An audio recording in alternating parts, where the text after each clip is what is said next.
individu yang baik. Kita lihat bagaimana Gadar, walaupun ada 4 pemain yang cuba membantu beliau, yang masih lagi cuba untuk melakukan sendirian.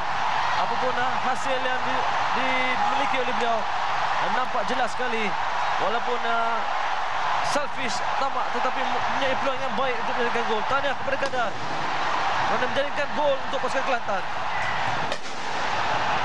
Saya tak tahu apa akan berlaku kalau dia tak skor gol ini, Nazam. Satu Kelantan akan memusuhi beliau, tetapi saya rasa itu adalah hadiah yang cukup istimewa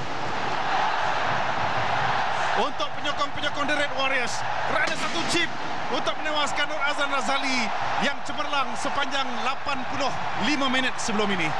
Ya, saya rasakan mungkin beliau sedar beliau tidak boleh beraksi di pentas final. Sekurang-kurangnya beliau cantik dari Badi Radi melengkapkan kemenangan. The Red Warriors ke final.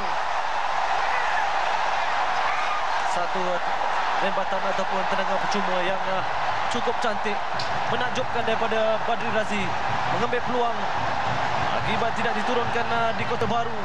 Itu adalah satu tendangan percuma yang incredible bagi saya, super kelas daripada Badri, Dan terus diberikan kad kuning kerana mempromosi sesuatu. Kita lihat Nur Azlan Razali yang kecewa dengan jaringan yang dilepaskan ketika tewas di kaki Gadar. Kali ini tewas pula di kaki Badi Radi menerusi sepakan percuma. Kali pertama dia ambil, Syafiq Rahim 3-4 kali tak berhasil.